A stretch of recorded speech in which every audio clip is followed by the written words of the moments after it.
Hi friends, welcome back to my channel. ಎಲ್ಲರೂ ಹೇಗಿದ್ದೀರಾ? ಎಲ್ಲರೂ ಚೆನ್ನಾಗಿದ್ದೀರಾ ಅಂತೇಳಿ ಅಂದ್ಕೊಂಡಿದ್ದೀನಿ. ಮಧ್ಯಾಹ್ನದ ಮೇಲೆ ನಾನು ವ್ಲಾಗ್ನ ಸ್ಟಾರ್ಟ್ ಮಾಡ್ತಾ ಇರೋವಂಥದ್ದು. ತುಂಬ ದಿನ ಆಗಿತ್ತು ಈ ರೀತಿ ನಾನು ಡೈಲಿ ವ್ಲಾಗ್ನ ಮಾಡಿ. ಇವತ್ತು ಕೂಡ ತುಂಬಾ ಬ್ಯುಸಿಯಾಗಿದೆ. ನನ್ನ ಬ್ಯುಸಿ ರೊಟೀನ್ ಏನಿದೆ ಮತ್ತು ಎಲ್ಲೋಗೋದಕ್ಕೆ ಇದನ್ನೆಲ್ಲ ಎಷ್ಟೊಂದೆಲ್ಲ ತಯಾರಿ ಮಾಡ್ಕೊಳ್ತಾ ಇದ್ದೀನಿ ಅಂತ ಈ ಬ್ಲಾಗಲ್ಲಿ ಶೇರ್ ಮಾಡ್ತೀನಿ. ಇಷ್ಟ ಆದರೆ ಪ್ಲೀಸ್ ಲೈಕ್, ಕಮೆಂಟ್, ಶೇರ್ ಮಾಡೋದನ್ನು ಮರಿಬೇಡಿ. ಚಾನಲ್ಗೆ ಹೊಸಬರಾದರೆ ಇನ್ನೂ ಕೂಡ ನನ್ನ ಚಾನಲ್ನ ಸಬ್ಸ್ಕ್ರೈಬ್ ಮಾಡ್ಕೊಳ್ಳದೆ ನೋಡ್ತಾ ಇದ್ದರೆ ಪ್ಲೀಸ್ ನನ್ನ ಚಾನಲ್ನ ಸಬ್ಸ್ಕ್ರೈಬ್ ಮಾಡ್ಕೊಂಡು ನನಗೆ ಸಪೋರ್ಟ್ ಮಾಡಿ. ಮಾರ್ನಿಂಗಿಂದ ನನ್ನ ಮನೆ ಕೆಲಸ ಅದು ಇದು ಅಂದ್ಕೊಂಡು ಮಾಡಿಕೊಂಡು ತಿಂಡಿ ಅದೆಲ್ಲ ಇರುತ್ತಲ್ಲ, ಅದೆಲ್ಲ ಮಾಡಿ ಮುಗಿಸಿ ಆದಮೇಲೆ ಸ್ವಲ್ಪ ವಿಡಿಯೋ ಎಡಿಟಿಂಗ್ ಕೆಲಸ ಇತ್ತು, ಅದನ್ನು ಕೂಡ ಮುಗಿಸ್ಕೊಂಡೆ. ಅದಾದಮೇಲೆ ಫಸ್ಟಿಗೆ ಅಡುಗೆ ಮಾಡಿಟ್ಬಿಡೋಣ ಅಂಥೇಳಿ ಅಡುಗೆ ಮಾಡ್ತಾಯಿದ್ದೀನಿ. ಅವತ್ತು ಬಂದು ಅವರೆಕಾಯಿ ಸಾಂಬಾರು ಮಾಡ್ತಾ ಇರೋವಂಥದ್ದು.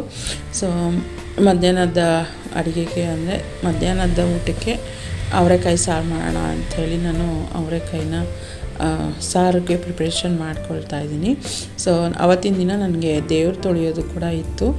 ಬೆಳಗ್ಗೆನೇ ತೊಳೆಯೋಣ ಅಂದ್ಕೊಂಡೆ, ಬಟ್ ಆಗಲಿಲ್ಲ, ಬೇರೆ ಬೇರೆ ಕೆಲಸಗಳಲ್ಲಿ ಬ್ಯುಸಿ ಆದ್ನಲ್ವ, ಹಾಗಾಗಿ ಆಗಲಿಲ್ಲ. ಈವ್ನಿಂಗ್ ಅಷ್ಟರಲ್ಲಿ ತೊಳೆದ್ಬಿಡೋಣ ದೇವ್ರನ್ನ ಅಂಥೇಳಿ ಅಂದ್ಕೊಂಡು ಅಡುಗೆಗೆ ಫಸ್ಟ್ ಏನು ಗೊತ್ತಾ, ದೇವ್ರನ್ನೆಲ್ಲ ತೊಳೆದ್ಬಿಟ್ಟೆಲ್ಲ ಆದಮೇಲೆ ನಾನು ಅಡುಗೆ ಮಾಡ್ತೀನಿ ಅಂತ ಹೋದರೆ ಸಿಕ್ಕಾಬಟ್ಟೆ ಟಯರ್ಡ್ ಆ ಥರ ಆಗಿಬಿಡುತ್ತೆ. ಹಾಗಾಗಿ ಫಸ್ಟೇ ಅಡುಗೆ ಮಾಡಿ ಇಟ್ಬಿಟ್ರೆ ನಾನು ಮತ್ತು ಒಂದಷ್ಟು ತಿಂಡಿ ಪಾತ್ರೆಗಳವೆಲ್ಲ ಇತ್ತು, ಎಲ್ಲ ತೊಳೆದು ಇಟ್ಬಿಟ್ರೆ ನಾನು ಫ್ರೆಶ್ ಅಪ್ ಆಗಿ ಬಂದು ದೇವ್ರನ್ನ ತೊಳೆಯೋದಕ್ಕೆ ಕೂಡ ಈಸಿ ಆಗುತ್ತೆ ಅಂತೇಳಿ ಅಂದ್ಕೊಂಡು ಫಸ್ಟಿಗೆ ನಾನು ಈ ಕೆಲಸನ ಮಾಡ್ಕೊಳ್ತಾ ಇದ್ದೀನಿ. ಇದು ಬಂದುಬಿಟ್ಟು ಸ್ಯಾಟರ್ಡೇ ವ್ಲಾಗು. ನನ್ನ ಮಗ ಆಲ್ರೆಡಿ ಬಂದುಬಿಟ್ಟಿದ್ದ ಮಧ್ಯಾಹ್ನ. ಅವನು ಮನೆಗೆ ಬಂದಿದ್ದಾನೆ ಅಂದರೆ ಗೊತ್ತಿರುತ್ತಲ್ಲ, ಬಂದ ತಕ್ಷಣ ಅವನು ಊಟನೇ ಕೇಳೋದು. ಹಾಗಾಗಿ ಫಸ್ಟಿಗೆ ಅಡುಗೆ ಮಾಡಿಬಿಡೋಣ ಅಂತ ಹೇಳಿಬಿಟ್ಟು ನಾನು ಅಡುಗೆ ಮಾಡ್ತಾ ಇರೋವಂಥದ್ದು. ಅವರೆಕಾಯಿ ಹಿಂದಿನ ದಿನವೇ ಬಿಡಿಸಿಟ್ಟಿದೆ. ಹಾಗಾಗಿ ಅದೇನು ತೊಂದರೆ ಆಗಲಿಲ್ಲ ನನಗೆ. ಕಾಯೆಲ್ಲ ಬಿಡಿಸ್ಕೊಂಡೆ ನಾವು ಅಡುಗೆ ಮಾಡಬೇಕಂತ ಹೋದರೆ ಲೇಟ್ ಆಗುತ್ತೆ. ಇವಾಗ ಸ್ವಲ್ಪ ಮನೆಗೆ ವಸ್ತುಗಳು ಬಂದಮೇಲೆ ನನ್ನ ಕೆಲಸ ಏನಿದೆ ಅದು ಕಮ್ಮಿ ಆಗಿದೆ ಸ್ವಲ್ಪ. ಬೇಗ ಅಂದರೆ ಫ್ರೀಯಾಗಿದ್ದಾಗ ಆ ಕೆಲಸಗಳನ್ನೆಲ್ಲ ಮಾಡಿಟ್ಕೊಂಡ್ಬಿಡ್ತೀನಿ. ಕಾಳು ಬಿಡಿಸೋದಿಲ್ಲಿ ಫಸ್ಟೆಲ್ಲ ಏನಂದರೆ ಒಂದು ಸಲ ಬಿಡಿಸಿದ್ರೆ ನಾನು ಮತ್ತೆ ಇಟ್ಟರೆ ಹಾಳಾಗ್ಬಿಡುತ್ತಲ್ಲ ಅಂದ್ಬಿಟ್ಟು ಪೂರ್ತಿಯಾಗಿ ಅಡುಗೆ ಮಾಡಿಬಿಡ್ತಾಯಿದ್ದೆ. ಬಟ್ ಇವಾಗ ಹಂಗಲ್ಲ, ಸ್ವಲ್ಪನೇ ಇಟ್ಕೊಂಡು 1 ಟೈಮ್ ಅಥವಾ 2 ಟೈಮ್ಗೆ ಆಗುವಷ್ಟು ಅಡುಗೆ ಮಾಡ್ಕೊಳ್ತೀನಿ. ಮುಂಚೆ ಎಲ್ಲ ಒಂದು ದಿನ ಅಡುಗೆ ಮಾಡಿದ್ರೆ ಅದು ನೆಕ್ಸ್ಟ್ ದಿನವೂ ಕಂಟಿನ್ಯೂ ಆಗ್ತಾಯಿತ್ತು. ಬಟ್ ಇವಾಗ ಆ ಥರ ಏನಿಲ್ಲ, ಒಂದೇ ದಿನಕ್ಕೆ ಎಲ್ಲ ಮಾಡ್ಕೊಳ್ತೀನಿ ಫ್ರೆಶ್ ಆಗೇ. ಅವರೆಕಾಯಿ ಹುಳಿ ಸಾರು ಮಾಡಿದಂಥದ್ದು, ಸ್ವಲ್ಪ ಉಪ್ಸಾರು ಕೂಡ ಮಾಡಿದ್ದೆ. ಬಟ್ ಅದು ರೆಸಿಪಿ ನಾನು ಶೇರ್ ಮಾಡ್ಕೊಳಕ್ಕಾಗಲಿಲ್ಲ. ತುಂಬ ಚೆನ್ನಾಗಿ ಬಂದಿತ್ತು. ನೆಕ್ಸ್ಟ್ ಟೈಮ್ ಏನಾದರೂ ನಾನು ಮಾಡಿದ್ರೆ ಖಂಡಿತ ಆ ಉಪ್ಸಾರು ರೆಸಿಪಿನ ನಿಮ್ಮ ಜೊತೆ ಶೇರ್ ಮಾಡ್ಕೊಳ್ತೀನಿ ಆಯಿತಾ.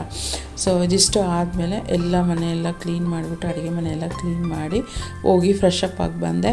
ಫ್ರೆಶ್ ಅಪ್ ಆಗಿಬಿಟ್ಟು ಬಂದು ಹಿಂದೆನೇ ದೇವ್ರನ್ನ ತೊಳೆಯೋದು ಕೂಡ ಸ್ಟಾರ್ಟ್ ಮಾಡಿದೆ.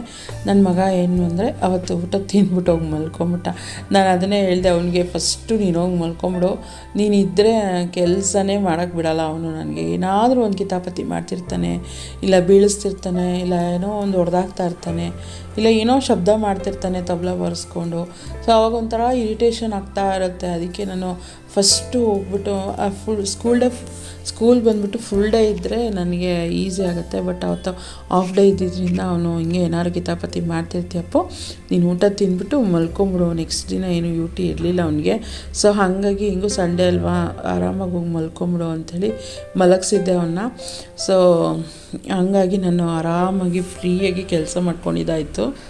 ಇದಿಷ್ಟೆಲ್ಲ ನಾವು ಪ್ರಿಪ್ರೇಷನ್ ಯಾಕೆ ಮಾಡ್ಕೊಳ್ತಾ ಇದ್ದೀನಿ ಅಂತ ಅಂದರೆ, ನೆಕ್ಸ್ಟ್ ಡೇ ನಾವು ಮನೆ ದೇವ್ರಿಗೆ ಹೋಗೋಣ ಅಂಥೇಳಿ ಪ್ಲ್ಯಾನ್ ಮಾಡ್ಕೊಂಡಿದ್ವಿ. ಫಸ್ಟಿಗೆ ದೇವ್ರಿಗೆ ಹೋಗಿ ಬಂದ್ಬಿಡೋಣ ಅಂದ್ಕೊಂಡ್ವಿ. ಅದಾದಮೇಲೆ ಇಲ್ಲ, ಹೇಗೂ ಅರ್ಧ ದಾರಿಗೆ ಹೋಗಿರ್ತೀವಿ, ಇನ್ನು ಅರ್ಧ ದಾರಿಗೆ ಹೋದರೆ ನಮ್ಮ ಮನೆ ದೇವರು ಚುಂಚನಗಿರಿಗೂ ಕೂಡ ಹೋಗಿ ಬರ್ಬೋದು. ಆಮೇಲೆ ಆ ಲಾಸ್ಟ್ ಮೂಮೆಂಟಲ್ಲಿ ಆದಂಥ ಪ್ಲ್ಯಾನ್ ಅದು. ಹಾಗಾಗಿ ಹೆಂಗೂ ಮನೆ ದೇವ್ರಿಗೆ ಹೋಗ್ತಾ ಇದ್ದೀವಲ್ವ, ಮನೆ ಪೂಜೆ ಮಾಡಿಬಿಟ್ಟು ಹೋದ್ರೇ ಶ್ರೇಷ್ಠ, ದೇವ್ರನ್ನೆಲ್ಲ ತೊಳೆದು. ನಾನು ನೆಕ್ಸ್ಟ್ ಡೇ 6 o'clock ಆ ಥರನೇ ಬಿಡೋಣ ಅಂಥೇಳಿ ಪ್ಲ್ಯಾನ್ ಮಾಡಿದ್ವಿ. ಅಷ್ಟೊತ್ತಿಗೆ ನಾನು ದೇವ್ರನ್ನೆಲ್ಲ ತೊಳೆದು ಪೂಜೆ ಮಾಡೋದು ಕಷ್ಟ. ಹಾಗಾಗಿ ಹಿಂದಿನ ದಿನವೇ ನಾನೆಲ್ಲ ತೊಳೆದು ರೆಡಿ ಮಾಡಿ ಇಟ್ಕೊಂಬಿಟ್ರೆ ನಾವು ನೆಕ್ಸ್ಟ್ ಡೇ ಪೂಜೆ ಮಾಡಿ ಹೋಗೋಕ್ಕೂ ಕೂಡ ಸರಿ ಹೋಗುತ್ತೆ ಅಂತ ಹೇಳ್ಬಿಟ್ಟು ಎಲ್ಲ ಪೂಜೆಗೂ ಕೂಡ ನಾನು ರೆಡಿ ಮಾಡಿಕೊಂಡೆ.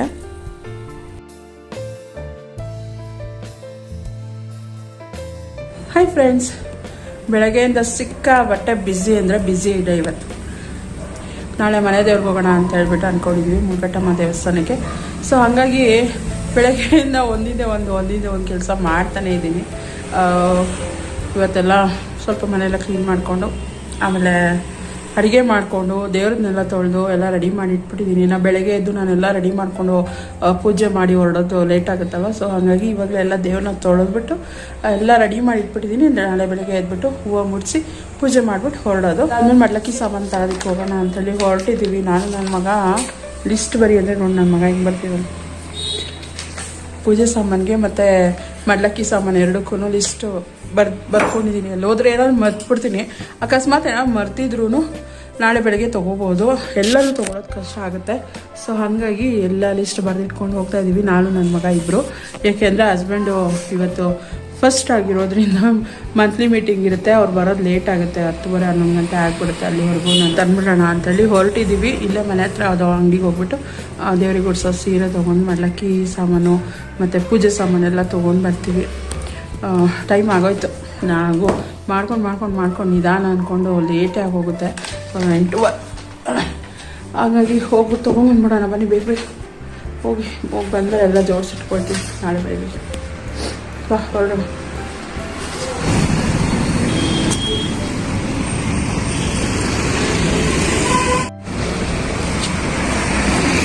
ತುಂಬ ದೂರ ನಡ್ಕೊಂಡು ಹೋಗ್ಬೇಕು ನಮ್ಮ ಮನೆ ಹತ್ರ. ಎಲ್ಲದಕ್ಕೂ ಗಾಡಿ ಇದ್ದರೆ ಹಿಂಗೆ ಹೋಗಿ ಬಂದ್ಬಿಡ್ತೀವಿ, ಗೊತ್ತಾಗಲ್ಲ.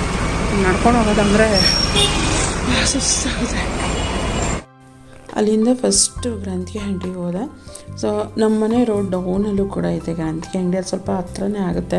ಬಟ್ ನನಗೇನಂದರೆ ಸ್ಯಾರಿ ಕೂಡ ಬೇಕಿತ್ತಲ್ವ ಅಂದ್ಬಿಟ್ಟು ನಾನು ಈ ಕಡೆ ಬಂದಿದ್ದಂಥದ್ದು. ಇದು ಬಂದು ಡಿ ಗ್ರೂಪ್ ಕಡೆ ಹತ್ತತ್ರ ಒಂದು 3 ಕಿಲೋಮೀಟ್ರ್ವರೆಗೂ ನಡ್ಕೊಂಡು ಹೋಗಿದ್ದೀವಿ ನಾವು. ಸೊ ಹಾಗಾಗಿನೇ 8 o'clock ಆಗಿಬಿಟ್ಟಿತ್ತು ನಾವು ಮನೆ ಬಿಟ್ಟಾಗಲೇ. ಸೊ ಒಂದು 30 ಮಿನಿಟ್ಸ್ ಆದರೂ ಬೇಕು ಇಲ್ಲಿಗೆ ನಡ್ಕೊಂಡು ಹೋಗ್ಬೇಕಂದ್ರೆ. ಹಸ್ಬೆಂಡ್ ಇದ್ದರೆ ಅವ್ರ ಜೊತೆ ಗಾಡಿನಲ್ಲಿ ಹೋಗಿ ಬಂದುಬಿಡ್ತೀವಿ, ಅಷ್ಟು ಗೊತ್ತಾಗೋದಿಲ್ಲ. ಬಟ್ ನಡ್ಕೊಂಡು ಹೋಗೋದು ಒಂಥರ ಈಗ ನಡುವೆ ರೂಢಿ ತಪ್ಪದಂಗೆ ಆಗಿಬಿಟ್ಟಿದೆ. ಸೊ ಏನು ಮಾಡೋಕ್ಕಾಗಲ್ಲ. ಈಗ ಅವರು 11:15 ಬರ್ತಾರೆ, ಅಲ್ಲಿವರೆಗೂ ನಾವು ವೆಯ್ಟ್ ಮಾಡ್ಕೊಂಡಿರೋಕ್ಕಾಗಲ್ವಲ್ಲ. ಸೊ ಹಾಗಾಗಿ ನಾನು ಫಸ್ಟ್ ಹೋಗಿ ಗ್ರಂಥಿಗೆ ಅಂಗಡಿನಲ್ಲಿ ಏನೇನು ಲಿಸ್ಟ್ ಮಾಡ್ಕೊಂಡಿದ್ದನಲ್ಲ ಅದನ್ನೆಲ್ಲ ತೊಗೊಂಡೆ. ನನ್ನ ಪುಣ್ಯಕ್ಕೆ ಯಾವುದು ಏನು ಮರ್ತಿರಲಿಲ್ಲ. ಸೊ ಎಲ್ಲ ಮಡ್ಲಕ್ಕಿ ಸಾಮಾನು ಏನಿದೆ ಪ್ರತಿಯೊಂದು ತೊಗೊಂಡಿದ್ದಂಥದ್ದು. ಸೊ ಅಲ್ಲಿಂದ ಸೀರೆ ಅಂಗಡಿಗೆ ಕೂಡ ಹೋದ್ವಿ. ಅಲ್ಲೇ ಇರೋವಂಥದ್ದು ಇದು ಸೀರೆ ಒಂದು ಅಂಗಡಿ. ಅಲ್ಲಿ ನನಗೆ ಈ ಒಂದು ಸ್ಯಾರಿ ಇಷ್ಟ ಆಯಿತು. 950 940 ಸಮಥಿಂಗ್ ಇತ್ತು. ಸೊ ಇದೇ ಥರ ಒಂದು ಸ್ಯಾರಿ ನನಗೂ ಕೂಡ ತೊಗೊಂಡಿದ್ದೀನಿ, ತೋರಿಸ್ತೀನಿ ಯಾವ ಸ್ಯಾರಿ ಅದು ಯಾವ ಕಲರ್ ತೊಗೊಂಡಿದ್ದೀನಿ ಅದೇ ಕಾಂಬಿನೇಷನ್ ಅಂತ. ಅದಾದಮೇಲೆ ದೇವರಿಗೆ ನೋಡೋಣ ಅಂಥೇಳಿ ನೋಡಿದೆ. ಬಟ್ ಆ ಬಾರ್ಡ್ರ್ ಫುಲ್ಲು ಪರ್ಫೆಕ್ಟಾಗಿ ಬಾರ್ಡ್ರ್ ಇರೋ ಥರದಲ್ಲಿ ಇರಲಿಲ್ಲ. ಸೊ ನನಗೆ ಇಷ್ಟ ಆಗಿದ್ದು ಸೀರೆ ತೊಗೊಂಡು ಬಂದೆ. ಏನಂದರೆ ಹಸಿರು ಕೆಂಪಲ್ಲೇ ಕೊಡಬೇಕು ಅನ್ನೋದು ನನ್ನ ತಲೆಯಲ್ಲಿತ್ತು. ಸೊ ಹಾಗಾಗಿ ನಾನು ತೊಗೊಂಡು ಬಂದಿದ್ದಂಥದ್ದು. ಹೊರಗಡೆ ಈ ಥರ ಸ್ಯಾರಿಗಳು ಹಾಕಿದ್ರು, ಅದು ಕೂಡ ಇಷ್ಟ ಆಯಿತು ನನಗೆ. ಅಲ್ಲಿಂದ ಮುಗಿಸ್ಕೊಂಡು ಬರಬೇಕಾದ್ರೆ ಅಲ್ಲೇನೋ ಎಕ್ಸಿಬಿಷನ್ ಅಂದರೆ ಅವರೇ ಬೇಳೆ ಮೇಳ ಅಲ್ಲಿ ನಮ್ಮ ಮನೆ ಹತ್ರ ಹಾಕಿದ್ರಲ್ಲ ಕುರುಬ್ರಳ್ಳಿಲಿ, ಅದೇ ಥರ ಹಾಕಿದ್ರು. ಮಮ್ಮಿ ಬಾ ಅಂತ ಹಿಂಸೆ ತೆಗಿತಿದ್ದ. ಅಪ್ಪ ಬೇಡ ನಡಿಯಪ್ಪ ಸುಸ್ತಾಗ್ತದೆ ಫಸ್ಟೇ ಅಂತೇಳ್ಬಿಟ್ಟು ಕರ್ಕೊಂಡು ಬಂದೆ ಅವನ್ನ.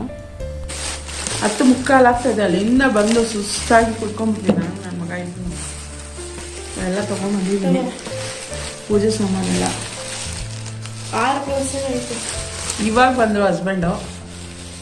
ಇವಾಗ ಚುಂಚನಗಿರಿಗೆ ಹೋಗೋಣ ಅಂತ ಪ್ಲ್ಯಾನು. ನಾನೇ ಹೇಳ್ದವಳು ಆ್ಯಕ್ಚುಲಿ ಹೇಳಬೇಕು ಅಂದರೆ, ಹೆಂಗೋ ನಮ್ಮ ಮುಳ್ಗಟ್ಟಮ್ಮ ಇದೆಯಲ್ಲ ಅಲ್ಲಿಂದ ಈಗ ಎಷ್ಟು ದೂರ ಹೋಗಿರ್ತೀವಿ ಅಷ್ಟೇ ದೂರ ಹೋಗೋದು. ಹೆಂಗೂ ಹೋಗಿರ್ತೀವಲ್ಲ 2 ದೇವ್ರಿಗೆ ಹೋಗಿ ಬಂದ್ಬಿಡೋಣ ಅಂತ ಅಂದಿದ್ದೆ. ಈಗ ಅವರು ಆಯಿತು ಹೋಗಿ ಬರೋಣ ಚುಂಚನಗಿರಿಗೆ ಅಂತ ಅಂದಿದ್ದಾರಲ್ವ. ಸೊ ಹಾಗಾಗಿ ಚುಂಚನಗಿರಿಗೆ ಕೂಡ ಹೋಗಿ ಬರ್ತೀನಿ. ಚುಂಚನಗಿರಿಲಿ ಅಂದರೆ ಏನೋ ಪೂಜೆ ಅಂದರೆ ಅಲ್ಲಿ ದುಡ್ಡು ಹಾಕ್ಬಿಡ್ತೀವಿ ಅಷ್ಟೇ ಉಂಡಿಗೆ. ಪೂಜೆ ಸಾಮಾನೆಲ್ಲ ಅಲ್ಲಿ ಕೊಟ್ಟರು ಅವ್ರು ಪೂಜೆ ಮಾಡಲ್ಲ. ಹಂಗಾಗಿ ಅವರೇನಲ್ಲಿ ಪೂಜೆ ಮಾಡೋದಿಲ್ಲ, ಅಲ್ಲೇ ಪಕ್ಕದಲ್ಲೇ ಇಟ್ಟಿರ್ತಾರೆ ಅಷ್ಟೇ. ಸೊ ಹಾಗಾಗಿ ಉಂಡಿಗೆ ಕಾಸು ಹಾಕ್ಬಿಡ್ತೀವಿ. ಅದಾದಮೇಲೆ ಇಲ್ಲಿ ಮಾತ್ರ ಮುಳ್ಕಟ್ಟಮ್ಮ ದೇವಸ್ಥಾನದಲ್ಲಿ ಪೂಜೆ ಮಾಡಿಕೊಡ್ತಾರೆ ಚೆನ್ನಾಗಿ. ಸೊ ಹಾಗಾಗಿ ಈ ಒಂದು ಸೀರೆ ತೊಗೊಂಡೆ. ಗ್ರೀನ್ ಕಲರು ಮತ್ತು ರೆಡ್ಡು ಇರೋವಂಥದ್ದು. ಗ್ರೀನು ರೆಡ್ಡು ದೇವ್ರಿಗೆ ಕೊಟ್ಟರೆ ಚೆನ್ನಾಗಿರುತ್ತಲ್ವ ಅಂದ್ಬಿಟ್ಟು ಸೊ ಈ ಒಂದು ಸೀರೆ ತೊಗೊಂಡು ಬಂದೆ. ಸೊ ಇದನ್ನು ದೇವ್ರಿಗೆ ಕೊಡ್ತೀನಿ, ಮೊದಲೇ ಸೀರೆ ಕೊಡೋಣ ಅಂತ ಹೇಳ್ಬಿಟ್ಟು ತೊಗೊಂಬಂದಿರೋಂಥದ್ದು. ಇಲ್ಲೇ ಮನೆ ಹತ್ರನೇ ಒಂದು ಶಾಪ್ ಹೋಗಿದೆ. ಸೊ ತೊಗೊಂಬಂದು ಚೆನ್ನಾಗಿರುತ್ತೆ ಅಲ್ಲಿ ಸೀರೆ ಕಲೆಕ್ಷನ್ಸು ಮತ್ತು ಕ್ವಾಲಿಟಿ ಚೆನ್ನಾಗಿರುತ್ತೆ ಅಂತ ಅಲ್ಲಿ ಹೋಗಿದ್ದೆ. ಕೊಡೋಕ್ಕೆ ಕೊಡ್ತೀವಿ, ದೇವರಿಗೆ ಚೆನ್ನಾಗಿರೋದನ್ನೇ ಕೊಡಬೇಕು ಅಂತ ನನ್ನ ಮನಸ್ಸು ಇತ್ತು. ಸೊ ಹಾಗಾಗಿ ಒಂದು ಸೀರೆ ಮತ್ತು ಎಕ್ಸ್ಟ್ರಾ ಬ್ಲೌಸ್ ಪೀಸ್ ಕೂಡ ತೊಗೊಂಡಿದ್ದೀನಿ. ಯಾಕೆಂದರೆ ಮುತ್ತೈದೆಯರಿಗೆ ನಾವು ಮಡ್ಲಕ್ಕಿ ಕೊಡುವಾಗ ಸೀರೆ ಜೊತೆ ಇರೋ ಬ್ಲೌಸ್ ಪೀಸ್ನ ಕಟ್ ಮಾಡಬಾರ್ದಂತೆ, ಇದನ್ನು ಮಾಡಬೇಕು ಅಂತೇಳಿ. ಸೊ ಹಂಗಾಗಿ ಇದನ್ನ ಬಿಲ್ಲೆಲ್ಲ ಕಿಟ್ಬಿಡ್ತೀವಿ.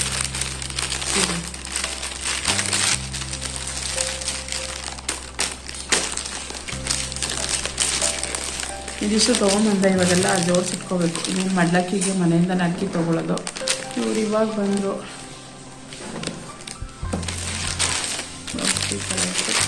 ಬ್ಯಾಗಿಗೆಲ್ಲ ಜೋಡಿಸಿಟ್ಬಿಟ್ರೆ ಬೆಳಗ್ಗೆ ಬೇಗ ಎದ್ದು ಕೆಲಸ ಮುಗಿಸ್ಬಿಟ್ಟು ನೋಡ್ತೀನಿ. ಪಾತ್ರೆ ಎಲ್ಲ ತೊಳೆದಿದ್ದೀನಿ ಆಲ್ರೆಡಿ. ಬೆಳಗ್ಗೆ ಎದ್ದು ಹೊಸ ಗುಡಿಸಿ ಮನೆ ಒರೆಸ್ಬಿಟ್ಟು ಮೆಟ್ಲು ಒರೆಸ್ಬಿಟ್ಟು ಬಾಗಿಲು ನೀರು ಹಾಕಿ ರಂಗೋಲಿ ಬಿಟ್ಟು ಪೂಜೆ ಮಾಡಿಬಿಟ್ಟು ಹೊರಡೋದು ಅಷ್ಟೇ. ಹೂವು ತೊಗೊಂಬರ್ಬೇಕು. ಅದೇ ಮನೆಗೆ ಪೂಜೆಗೂ ಬೇಕಿತ್ತು ಹೂವು.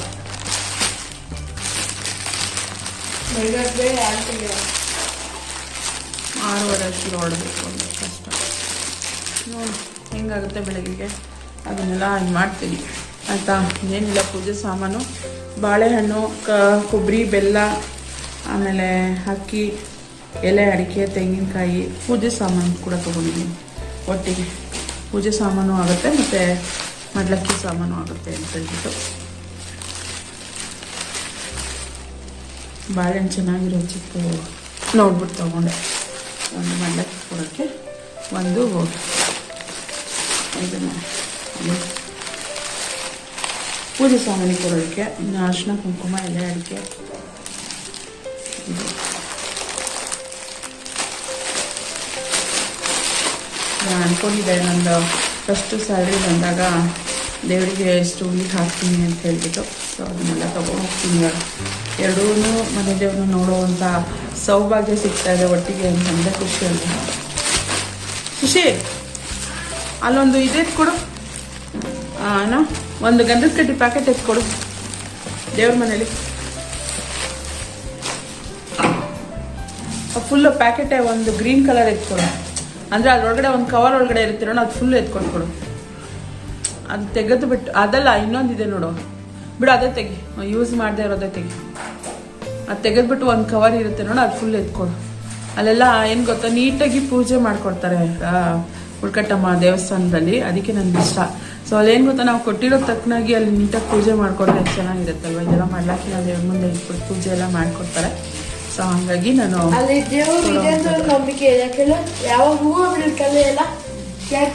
ವರ ಕೇಳ್ತಾರಲ್ಲ, ಅದೆಲ್ಲ ಎಲ್ಲ ಕಡೆ ಕೇಳ್ತಾರೆ ವರಗಳನ್ನ. ಸೊ ಇದಿಷ್ಟು ಬ್ಯಾಗ್ ಕೊಡು, ಬ್ಯಾಗ್ ಕೊಡು. ಇನ್ನೇನು ಮನೆಯಿಂದ ತಗೋತೀನಿ ಅಂತ ಅನ್ಕೊಂಡಿದ್ದು ಜ್ಯೂಸ್. ಅಯ್ಯೋ ನೀನು ಜ್ಯೂಸ್ ಕತೆ. ನನ್ನ ಮಗ ಬೆಳಿಗ್ಗೆ ಇದು ಮಧ್ಯಾಹ್ನ ಜ್ಯೂಸ್ ಮಾಡಿದ್ದೆ, ಕರ್ಬೂಜ ಜ್ಯೂಸ್ ಮಾಡಿದ್ದೆ, ಅದನ್ನು ತೊಗೊಂಬನ್ನಿ ಅಂತ ದೇವಸ್ಥಾನಕ್ಕೆ ಹೋಗೋದು. ಸೊ ಇದನ್ನ ಎತ್ಕೊಂಡು ಹೋಗೋದೇ ಒಂದು ಇದು. ಬೇರೆದೆಲ್ಲ ಮೇಂಟೈನ್ ಮಾಡಿಬಿಡ್ಬೋದು, ಆದರೆ ಈ ಬಾಳೆಹಣ್ಣು ಕಷ್ಟ ಸ್ವಲ್ಪ ಮೇಂಟೈನ್. ಅದಕ್ಕೆ ಸ್ವಲ್ಪ ಕಾಯಿ ಥರ ಇರೋದೇ ತೊಗೊಂಡಿದ್ದೀನಿ ರೀ. ಇಲ್ಲ ಪಾಪ, ಕಾಯಿ ಥರ ಇರೋದು ತೊಗೊಂಡಿದ್ದೀನಿ ರೀ. ಕಾಯಿ ಥರ ಇರೋದು ತೊಗೊಂಡಿದ್ದೀನಿ ಎಂದೆ, ಕೇಳಿಸ್ತಾ? ಬಾಳೆಹಣ್ಣು ಚಿಪ್ಪು ಸ್ವಲ್ಪ ಕಾಯಿ ಥರ ಇರೋದು ತೊಗೊಂಡಿದ್ದೀನಿ. ಮತ್ತು ಅಲ್ಲಿ ಅಕ್ಕಿ ಮಡ್ಲಕ್ಕಿ ಸಾಮಾನೆಲ್ಲ ಇಟ್ಟಿದ್ದೀನಲ್ವಾ, ಸೊ ಅದ್ರ ಮೇಲೆ ಇಟ್ಟಿದ್ದೀನಿ, ಏನು ಪಚ್ಚಡಿ ಆಗದೆ ಇರೋ ಥರ ರೆಡಿ ಮಾಡ್ಕೊಂಡಿದ್ದೀನಿ. ಅಲ್ಲಿ ಹೋದ್ರೆ ಅಲ್ಲಿ ಒಂದು ಇದ್ರ ಥರ ಕೊಡ್ತಾರೆ ಅವರೇನೆ. ಅಲ್ಲಿ ಹೋಗ್ಬಿಟ್ಟು ಎಲ್ಲ ಮಡ್ಲಕ್ಕಿ ಜೋಡಿಸ್ಕೊಂಡು ಇದು ಮಾಡೋ ಅಂಥದ್ದು. ಬೆಳಗ್ಗೆ ಬೇಗನೆ ಇದು ಎಲ್ಲ ಕೆಲಸ ಮುಗಿಸ್ಕೊಂಡು ಹೋಗ್ಬಿಟ್ಟು ಬರಬೇಕು. ದೇವರ ಆಶೀರ್ವಾದ ಒಂಥರ ಚೆನ್ನಾಗಿರುತ್ತಲ್ವ. ಸೊ ದೇವರ ಆಶೀರ್ವಾದ ನಮಗೆ ಸಿಗ್ತಾ ಇದೆ ಅನ್ನೋ ಒಂಥರ ಖುಷಿ. ವರ್ಷಕ್ಕೊಂದ್ಸಲ ಮನೆ ದೇವ್ರಿಗೆ ಹೋಗಿ ಬರಬೇಕು, ಒಳ್ಳೇದು. ನಮ್ಮ ಮನೆಯವ್ರು ಇವಾಗ ಬಂದಿದ್ದಾರೆ, ಅವ್ರಿಗೆ ಊಟ ಹಾಕ್ಕೊಡ್ತೀನಿ. ಅವರೆಕಾಯಿ ಸಾಂಬಾರು ಮಾಡಿದ್ದೆ ಸಂಜೆ, ಮಧ್ಯಾಹ್ನ ಒಂದು 2 ಗಂಟೆ 3 ಗಂಟೆ ಆಗಿತ್ತು ನಾನು ಬ್ಲಾಗ್ ಸ್ಟಾರ್ಟ್ ಮಾಡಿದಾಗಲೇ. ಸೊ ಅವಾಗಿಂದ ನಾನು ಕೆಲಸ ಮಾಡಿದಂಥದ್ದು. ಬೆಳಗ್ಗೆಯಿಂದ ಒಂದಷ್ಟು ಬೇರೆ ಬೇರೆ ಕೆಲಸಗಳಿತ್ತು, ಅದನ್ನು ಮಾಡ್ಕೊಳ್ತಾ ಇದ್ದೆ. ಮತ್ತು ಇದು ವಿಡಿಯೋ ಎಡಿಟಿಂಗ್ ಮಾಡೋದು ಅದೆಲ್ಲ ಮಾಡ್ತಾಯಿದ್ದೆ. ಸೊ ಹಾಗಾಗಿ ಲೇಟ್ ಆಯ್ತು ಅಷ್ಟೇ. ಇವಾಗ ಟೈಮ್ ಆಲ್ರೆಡಿ 11 ಗಂಟೆ. ಊಟಕ್ಕೆ ಹಾಕೊಟ್ಬಿಟ್ಟು ಅವ್ರಿಗೆ ಮಲ್ಕೊಳ್ತೀನಿ. ಬೆಳಿಗ್ಗೆ ಬೇಗ ಎದ್ದು ಏನೇನೆಲ್ಲ ಮಾಡ್ತೀನಿ ಮತ್ತು ಹೇಗೆ ದೇವಸ್ಥಾನಕ್ಕೆಲ್ಲ ಹೋಗಿ ಬರ್ತೀವಿ ಅನ್ನೋದನ್ನು ನೆಕ್ಸ್ಟ್ ವ್ಲಾಗಲ್ಲಿ ಶೇರ್ ಮಾಡ್ತೀನಿ. ಈ ವ್ಲಾಗ್ನ ಇಲ್ಲಿಗೆ ಎಂಡ್ ಮಾಡ್ತೀನಿ. ಇಷ್ಟ ಆಗಿದೆ ಪ್ಲೀಸ್ ಲೈಕ್ ಕಮೆಂಟ್ ಶೇರ್ ಮಾಡೋದನ್ನ ಮರಿಬೇಡಿ. ಚಾನಲ್ಗೆ ಹೊಸಬರಾದರೆ ಇನ್ನೂ ಕೂಡ ನನ್ನ ಚಾನಲ್ನ ಸಬ್ಸ್ಕ್ರೈಬ್ ಮಾಡ್ಕೊಳ್ಳದೆ ನೋಡ್ತಾ ಇದ್ದರೆ ಪ್ಲೀಸ್ ನನ್ನ ಚಾನಲ್ನ ಸಬ್ಸ್ಕ್ರೈಬ್ ಮಾಡ್ಕೊಂಡು ನನಗೆ ಸಪೋರ್ಟ್ ಮಾಡಿ. ಸಿಗ್ತೀನಿ ನೆಕ್ಸ್ಟ್ ವೀಡಿಯೋದಲ್ಲಿ. ಅಲ್ಲಿವರೆಗೂ ಥ್ಯಾಂಕ್ಸ್ ಫಾರ್ ವಾಚಿಂಗ್.